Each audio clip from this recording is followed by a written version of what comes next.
Hindi nawawala sa top 3 na may pinakamataas na bilang ng COVID-19 cases sa Pampanga ang syudad ng Mabalacat. Batay ito sa Coronavirus Disease Bulletin ng Provincial Health Office.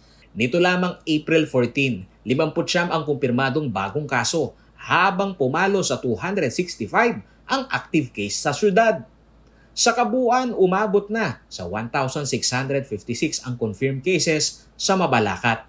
Kabilang sa mga nagpositibo noong March 29, 2021, si Mayor Crisostomo Garbo.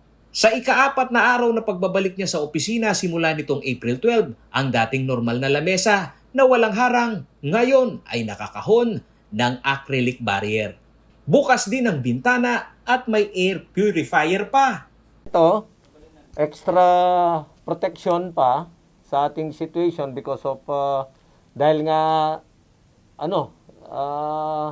na-infect din tayo, naging positibo tayo at extra lang, maganda na yung overprotective ka na ngayon. Ito is para bang isang leksyon sa buhay mo yung ganyan. Kwento ni Mayor Garbo, produkto ng COVID-19 home care system ang survival umano nilang mag-asawa. Ibinahagi ng alkalde ang katotohanan ng COVID-19 surge sa lalawigan na mismo sila hindi nakawala sa problema ng congestion sa mga COVID-19 referral hospital. Nung lumabas yung resulta, talagang nalungkot tayo at talagang naramdaman natin kung ano yung takot na nasa pag-iisip mo at saka nasa dibdib mo, no? At lalo pa ako naging na-depress nung after a day na magpaswab ang misis ko, naging positive din siya. Kumuha po kami ng mga doktor na health link dahil wala na po kaming makuhang room sa hospital. Kaya pina-home care ko po siya.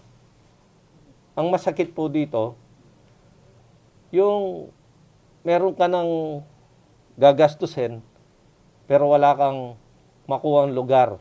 Sa Centralized COVID-19 Response Initiative System of Mabalacat, isa sa bagong formula ng City Health Office sa pag-isolate ay ang programa para sa Home Care Package System, kung saan maaaring siyasatin ng doktor ang pasyente na kahit na nasa loob ng kanyang bahay.